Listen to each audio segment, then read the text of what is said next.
I've always believed that being a mother doesn't end when your child turns 18.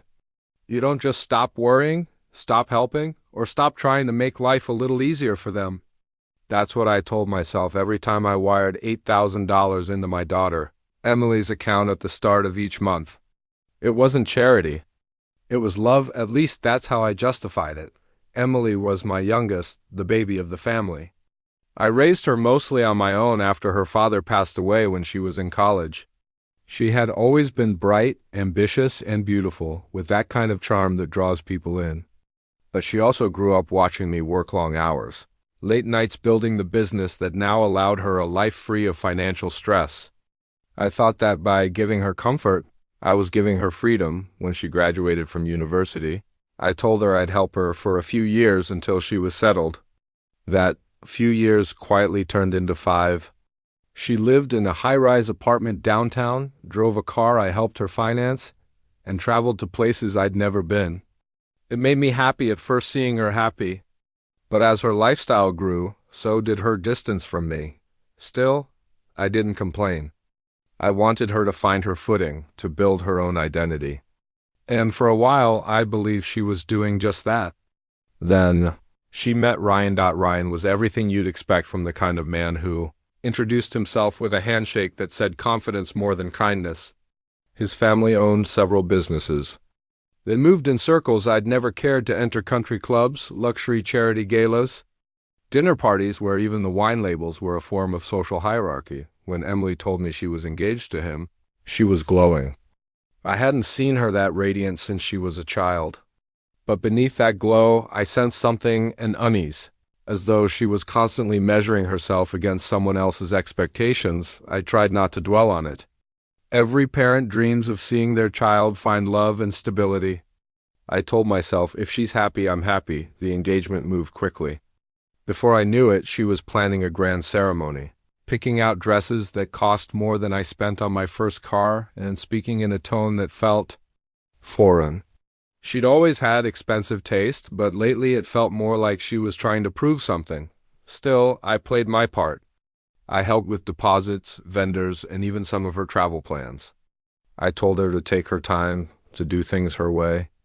I didn't want to be the controlling mother who overshadowed her daughter's big moments. So, when she invited me to her fiancé's family dinner, I was genuinely touched. It was meant to be a celebration, my birthday, combined with an introduction to Ryan's parents. Emily sounded so proud when she said, "Mom, they can't wait to meet you. You'll love them." I spent hours deciding what to wear that evening, not because I wanted to impress anyone, but because I wanted to show respect for my daughter, for her future, for the occasion. In the end, I chose a soft navy dress I'd owned for years, simple, elegant, and perfectly me. I didn't know then that this small family gathering meant to celebrate love and togetherness would mark the beginning of the end. Not of Emily's engagement, but of something far more painful: my illusions about who my daughter had become, and what my years of quiet generosity had really taught her, because that night, she would say something that would pierce deeper than any betrayal. "You made me look poor." The restaurant Emily chose for my birthday was the kind that didn't bother listing prices on the menu. White tablecloths, crystal chandeliers, and waiters who moved like dancers, quiet, precise, invisible. I arrived a few minutes early, as I always do, taking in the soft music and the faint aroma of truffle oil. Emily and Ryan were already seated when I walked in. She stood up immediately, radiant in a shimmering champagne dress that caught every glimmer of light. Ryan was beside her, smiling politely, his arm resting casually on the back of her chair. Across the table sat an older couple, his parents, Mr. and Mrs. Whitmore, the kind of people who wore understated wealth like second skin. "Mom," Emily said, her tone a touch too bright. "You look, nice," a word that felt both polite and dismissive. I smiled anyway, setting my small clutch on the table as I greeted everyone. Ryan's mother offered her hand with a practiced smile. "Emily's told us so much about you," she said, her diamond bracelet catching the light. "We were just saying how wonderful it is to finally meet the woman who raised such a remarkable young lady." I thanked her genuinely. Compliments about your children always land sweetly, no matter how old they are. But beneath the warmth, there was something faintly performative about it all, like everyone was playing a role in a scene they'd rehearsed too many times. Dinner began. Pleasantly enough. Small talk flowed easily, weather, travel, business, the engagement plans. Ryan's father spoke about investments, Ryan about a recent deal at work. Emily laughed a little too loudly at his jokes, brushing imaginary crumbs from her dress. Then Mrs. Whitmore turned to Emily, smiling with a kind of graceful curiosity. "Your outfit is stunning, dear." "Valentino?" Emily froze for half a second, just long enough for me to notice. "Oh, yes. Sort of," she said quickly. "Mom helped me pick it, actually." Mrs. Whitmore's gaze shifted to me, pleasantly surprised. "Oh, how lovely. You have great taste." Emily laughed lightly, tossing her hair. "Well, she tries," she said, with that small, effortless smirk she'd learned from watching too many reality shows. "Mom doesn't really do." "Designer." The table chuckled. Even Ryan smiled faintly, though awkwardly. My heart stuttered, not from anger, but from that quiet kind of hurt that lodges itself deep, where words can't quite reach. I smiled through it, nodding. "That's true," I said softly. "I prefer comfort over labels." The conversation moved on quickly, but I wasn't really there anymore. I heard laughter, clinking glasses, the murmur of other diners, but it all felt distant. I watched my daughter from across the table, the way she gestured, the way she leaned into Ryan's arm. She looked like a woman who belonged in that world, or at least wanted to dot, and for the first time, I wondered if she was ashamed of where she came from when dessert arrived. Small cake with a candle for my birthday. Emily leaned over to whisper, "Mom, please don't make a big deal when they sing, okay?" "Just smile." I laughed softly. "Don't worry, sweetheart. I know how to behave." But the words stung. As if my presence itself needed managing. After dinner, Ryan's parents thanked me graciously and offered to pay the bill. I declined, insisting it was my celebration, not theirs. Mr. Whitmore smiled approvingly, but Emily sighed under her breath. Embarrassed. As we stood outside waiting for the valet, she adjusted her clutch and said quietly, "Mom, next time, maybe wear something more formal." "I mean, you looked nice, but—" She trailed off. "But not enough?" I asked gently. She glanced at me, eyes darting away. "You just kind of made me look poor in front of them." The words were quiet, cruel only because they were honest. And in that single moment under the glow of streetlights, with her diamond ring catching the city's reflection, I felt something in me harden. The woman I had raised was no longer standing in front of me. I didn't respond right away when Emily said it. "You made me look poor." It hung in the cool night air, sharp and heavy, like a blade that didn't cut skin but found something softer beneath it.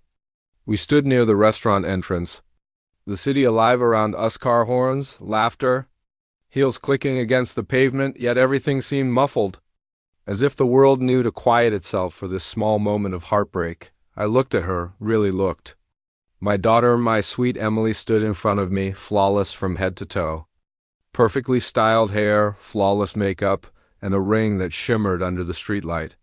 Everything about her screamed confidence, but her eyes betrayed something else: fear, insecurity, desperation to belong. I wanted to ask why. Why did she care so much about appearances? Why did she think looking poor was the worst thing in the world? But I didn't, because in that instant I realized this wasn't about me. It was about her image, the one she'd carefully built and needed to protect. Even from the truth of who she was, I took a slow breath. "Emily," I said quietly, "I didn't realize dressing comfortably for dinner would embarrass you." She sighed, glancing around as if she didn't want anyone to overhear. "It's not that, Mom, it's just Ryan's family is used to a certain level of presentation. They notice these things." I raised an eyebrow. "Presentation?" "You know what I mean," she said quickly. "It's not about being shallow, it's just social expectations. They think I come from a well-off background, and when you show up in something that looks modest, it gives the wrong impression." "The wrong impression," I repeated slowly, feeling each word like a weight in my chest. "And what impression would that be?" She hesitated, then whispered that I'm not on their level. For a moment, I didn't recognize my own daughter. I remembered the little girl who used to beg me to take her to the park, who wore mismatched socks and laughed without shame. The young woman I watched graduate with pride who said, "Mom, I want to make you proud." And now, here she was ashamed of me. "Emily," I said softly, "you aren't on their level. You're not on anyone's level. You're your own person." She looked at me, her eyes flashing with impatience. "Mom, please don't make this into a moral lesson." "I'm just trying to fit in." "You wouldn't understand?" I cut her off gently but firmly. "No, you're right. I probably wouldn't, because I've spent my whole life trying to stand out, not blend in." That silenced her. For a second, she looked like she wanted to apologize. But then Ryan came out of the restaurant, keys in hand, and the mask returned. She straightened her shoulders, smiled brightly, and said, "Thanks again for coming, Mom. Drive safe, okay?" She hugged me lightly, perfunctory, and slipped into the passenger seat beside him. I watched the car pull away. Taillights glowing red against the dark street. I stood there for a while, feeling the ache settle into something deeper, disappointment mixed with clarity. I had spent years trying to give her everything I never had: stability, comfort, the ability to dream big. But in the process, I had accidentally taught her something else, that love could be measured in dollars, and pride could be bought with a label dot as I walked back to my car.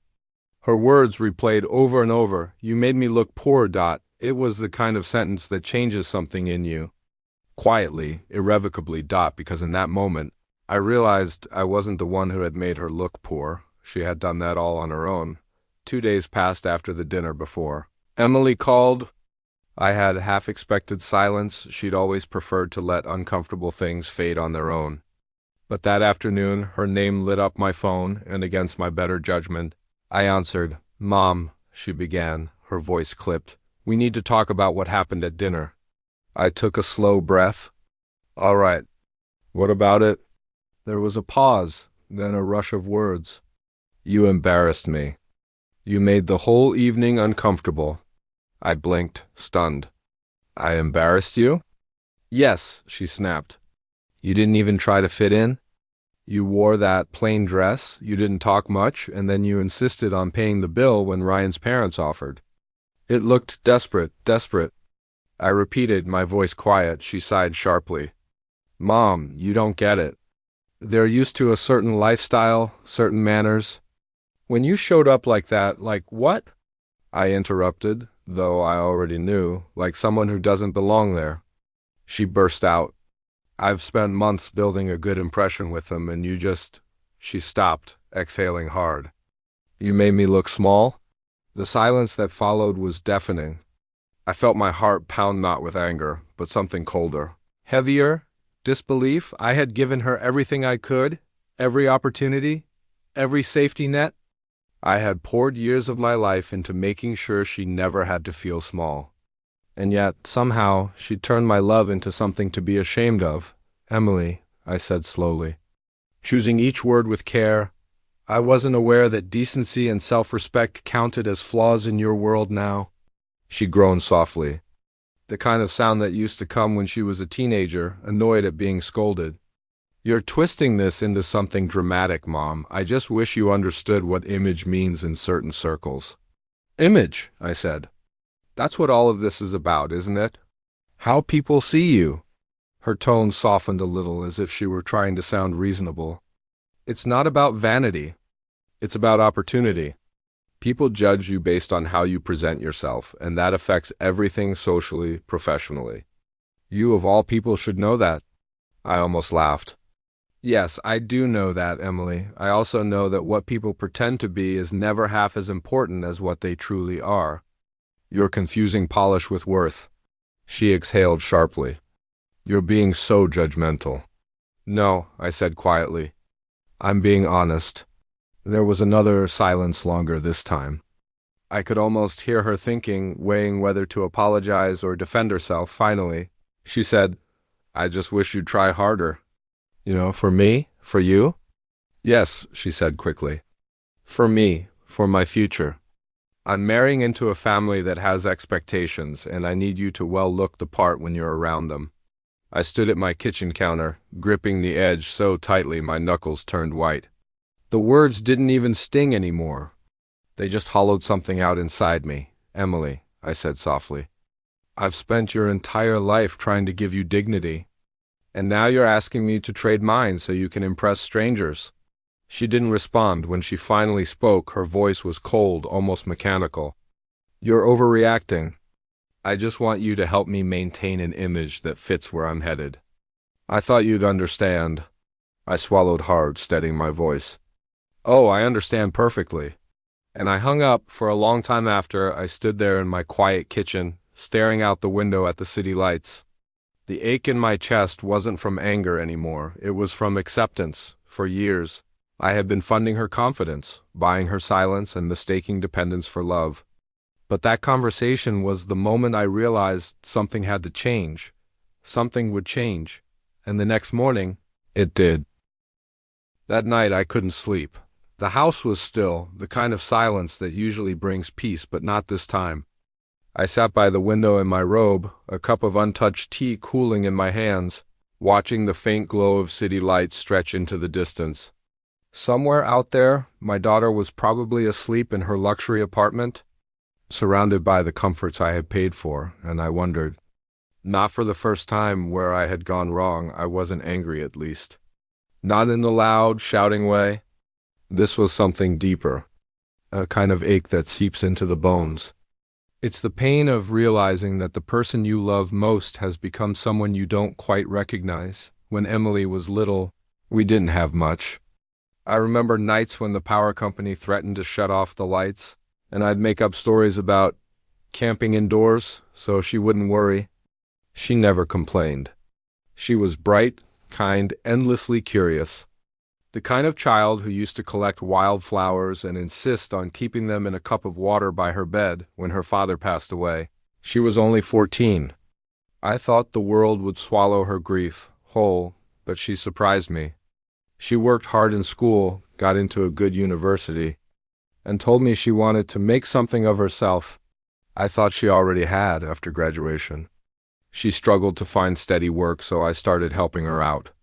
It began small, just rent, then bills, then groceries.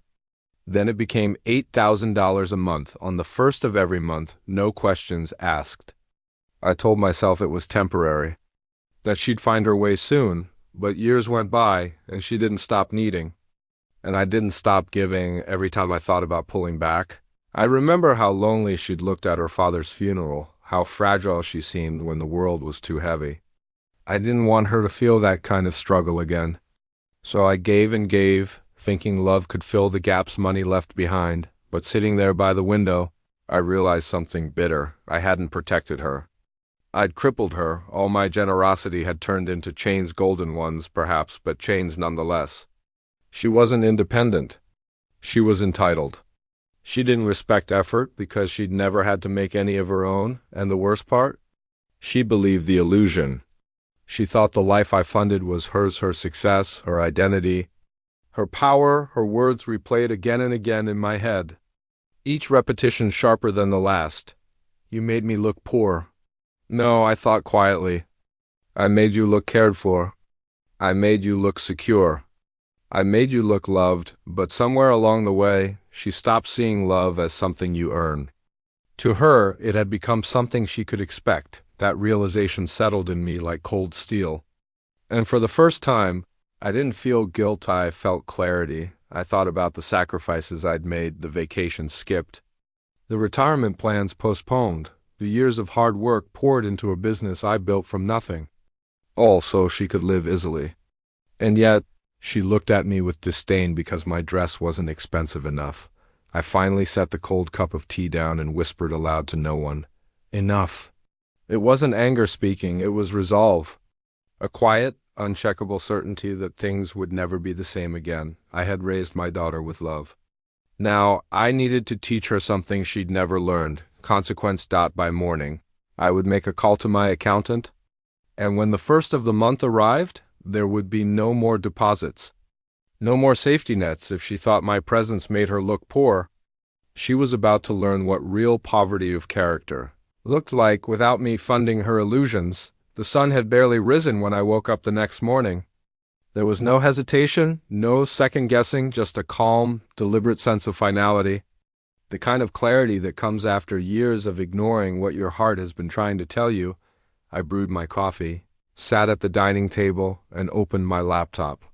The quiet hum of the machine filled the silence. My finger hovered over my accountant's number, the same man who'd managed my finances for over a decade. I'd called him hundreds of times before, but never for this. When he answered, his familiar voice carried its usual warmth. "Good morning, Mrs. Hulley. How can I help you today?" I hesitated for a moment, then said evenly, "I need to stop the monthly transfer to my daughter, effective immediately." There was a brief pause. "The $8,000 one?" "Yes," I said firmly. "That one." He cleared his throat gently, as if giving me room to reconsider. "Of course. May I ask permanently or temporarily?" "Permanently," I said. "No more deposits." "Not until further notice." There was another small silence. "Understood. I'll update the record and confirm the stop payment today." "Thank you," I said softly, then added, "Please don't notify her. I'd like her to find out naturally." "Of course, Mrs. Hulley, I'll take care of it." When I hung up, I stared at the phone for a long time. My hands didn't shake. I didn't cry, I just sat there, breathing. It's strange how ending something can feel both liberating and hollow at the same time. For years, I'd let that transfer symbolize love, care, connection. But now, it only represented imbalance, her dependence, and my guilt feeding each other like an endless cycle. I closed the laptop and looked around the house. The framed photos on the wall told the story of our life together. Emily's first day of school, her graduation, the trips we took. I lingered on one picture, the two of us in a small park years ago, sitting on a bench eating ice cream. She was about 10, laughing with chocolate on her chin. I'd never seen her look freer. I touched the frame gently and whispered, "I hope you find her again." The rest of the day went on as usual. I answered emails, handled a few business calls, went grocery shopping. But everything felt different, as if the air itself had shifted. There was peace in the absence of obligation. That evening I sat on the porch with a book, but I didn't really read. I thought about how Emily would react when the money didn't arrive. She probably wouldn't notice at first. Her life was too fast-paced, too filled with brunches, fittings, and social events. But eventually she would. And when she did, she'd call. I wondered what she would say. Would she be angry, confused? Or would she, even for a second, reflect on why? As night settled in, I looked up at the sky, clear, soft, almost forgiving. I thought about all the years I'd worked for every dollar I had. The sacrifices that money represented. The sleepless nights, the missed birthdays, the quiet tears when things felt impossible. And I realized something. Emily had never truly seen that version of me. To her, money just existed. It appeared reliable as the sunrise, detached from effort or consequence, but that was about to change. This wasn't revenge. It wasn't punishment. It was a lesson, a painful one maybe, but necessary. I wasn't cutting her off to hurt her. I was doing it to set her free, because love isn't measured by how much you give. Sometimes it's measured by when you finally stop. It took exactly 23 days, that's how long it was before my phone rang. Emily's name flashing across the screen in the middle of a quiet Thursday afternoon. I had just finished a conference call and was sorting through paperwork when I saw her name. For a fleeting moment, I almost smiled, hoping it was a simple, "Hey, Mom, how are you?" But deep down, I knew better. I answered, "Hi, sweetheart." Her voice was sharp from the start. "Mom, did something happen with the bank?" I kept my tone neutral. "Not that I know of. Why?" "My account's short," she said, exhaling in frustration. "The transfer didn't come through this month. I called the bank and they said there's no issue on their end." "Oh," I said quietly, setting my pen down. "That's because I stopped it." There was a long silence. Then a disbelieving laugh. "You stopped it?" "What do you mean you stopped it?" "I asked my accountant to discontinue the monthly payments. I said, calm and steady. I felt it was time. Her voice rose instantly. Time? Time for what, Mom? You can't just stop supporting me without warning. I have bills, rent, insurance, my car, wedding deposits. You're 31 years old, Emily, I interrupted gently. You shouldn't be relying on me to pay your bills anymore. You said you'd help me until the wedding. She shot back, her voice trembling with anger. I said I'd help you get on your feet, I corrected. Not carry you forever. She went quiet for a second, and when she spoke again, her tone had shifted, less furious, more wounded. Is this because of that dinner? Because I said something stupid? Mom, come on, I didn't mean it like that. I was just stressed. I took a breath. It's not just about that dinner, Emily. It's about everything that came before it. The way you talk to me, the way you treat what I do for you as something you're owed. I realized I wasn't helping you anymore. I was enabling you. Enabling me? She repeated, as if the word itself was offensive. You're twisting this. You're punishing me for being honest. I almost laughed at that honesty, she called it. No, I said softly. I'm teaching you what honesty costs when you confuse gratitude with entitlement. She exhaled sharply, a sound halfway between a scoff and a sob. So what am I supposed to do now, huh? You expect me to just... what? Get a job? Start over? I have a life, Mom. Yes, I said quietly.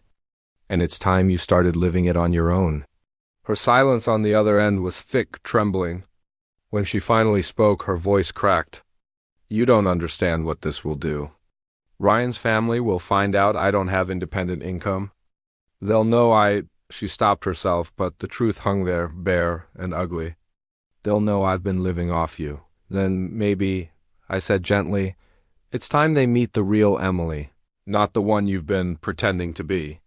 Wow, she whispered, her voice breaking. You're really doing this, I am. There was another pause, then the cold tone returned, her defenses rebuilding fast. Fine, you want to teach me a lesson?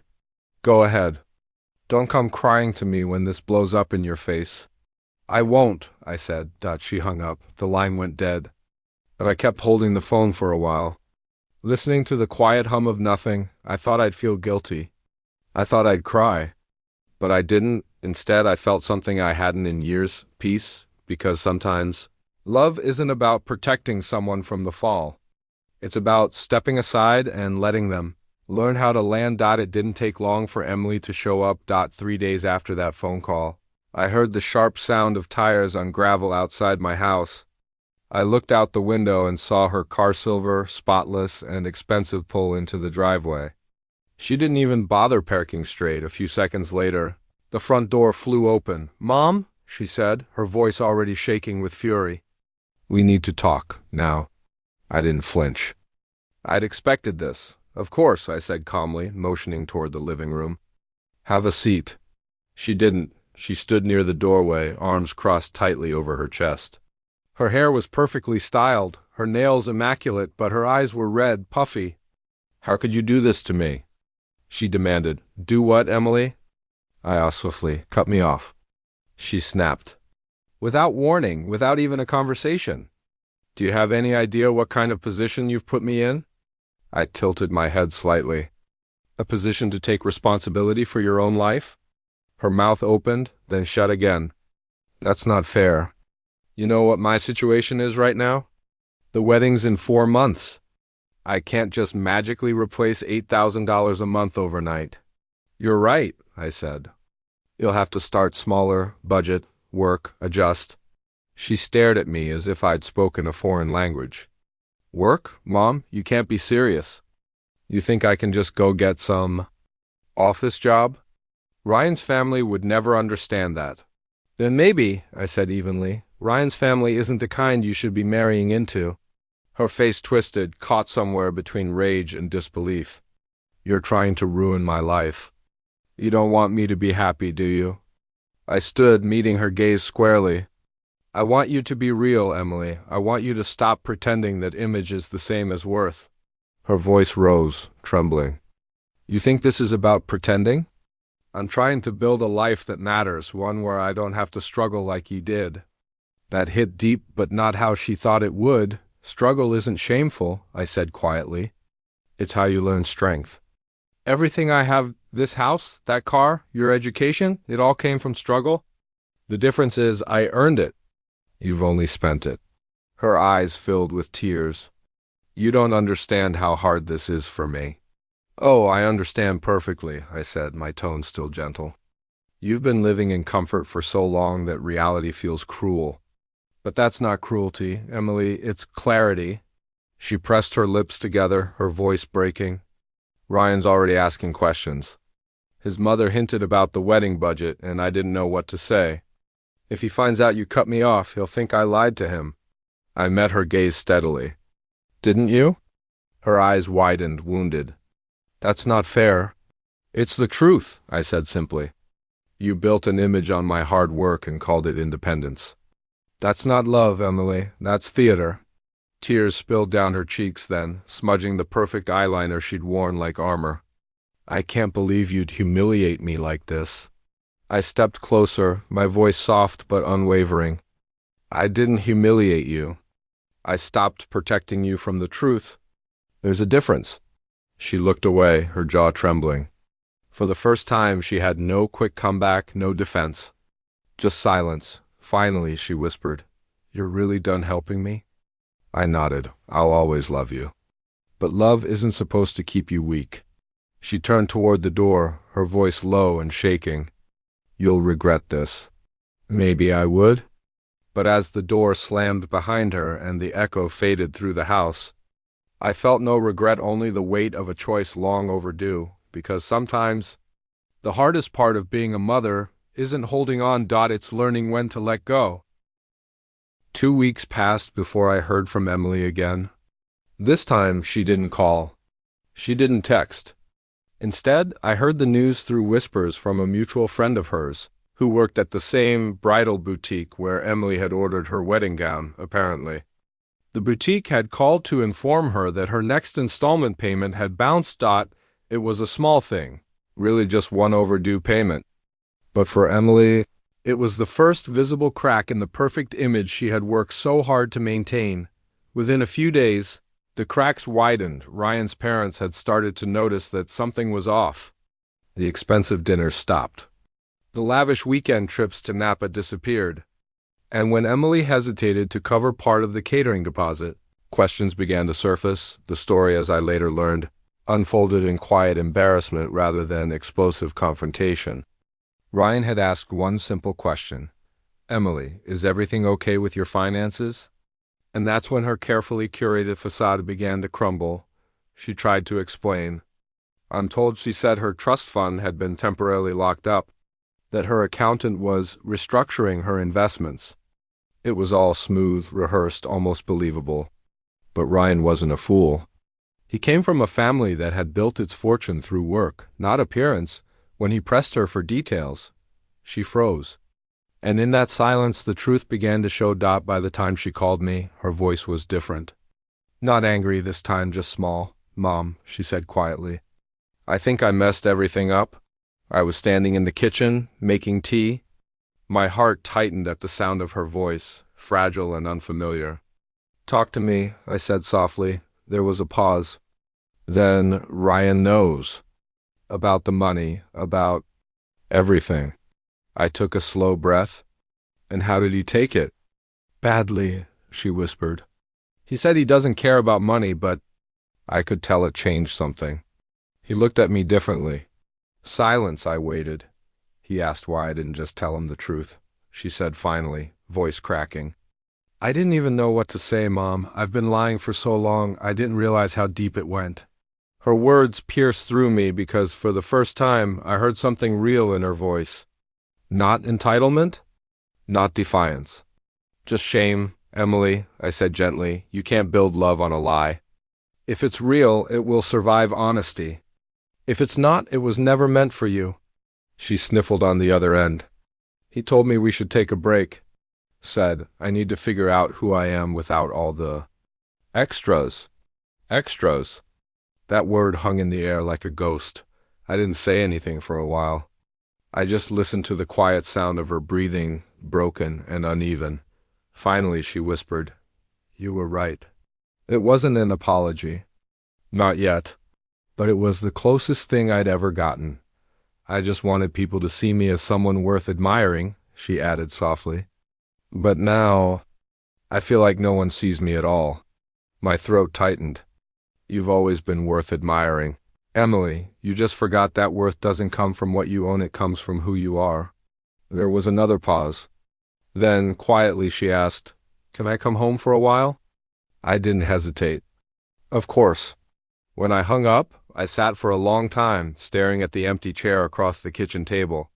For months, that silence had felt peaceful, but now, it felt different. It felt like the beginning of something new, fragile. Uncertain, but honest. Because sometimes, losing everything you thought you needed is the only way to find what you truly are. Emily arrived on a rainy Saturday afternoon.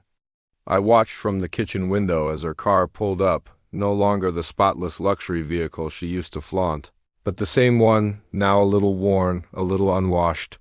She stepped out slowly, wearing a simple gray sweater, her hair pulled into a loose ponytail. For the first time in years, she looked human. When she came inside, she didn't bring her usual whirlwind of perfume and noise. Instead, she stood quietly in the doorway, holding a single duffel bag. "Hi, Mom," she said softly. "Hi, sweetheart," I replied. "Come in." We didn't hug right away. There was still a thin, invisible wall between us, built from years of unspoken resentment and pride.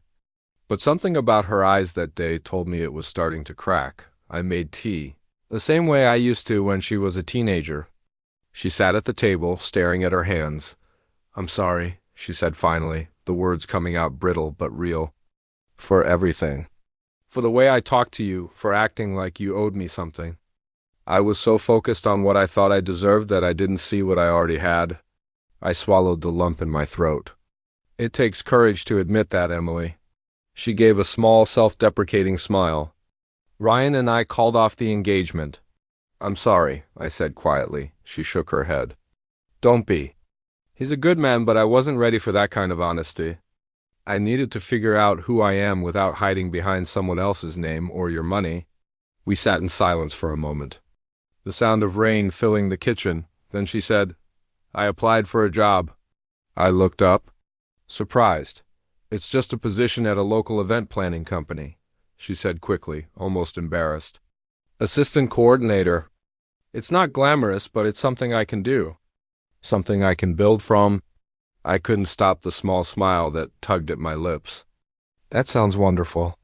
"I'm terrified," she admitted with a shaky laugh.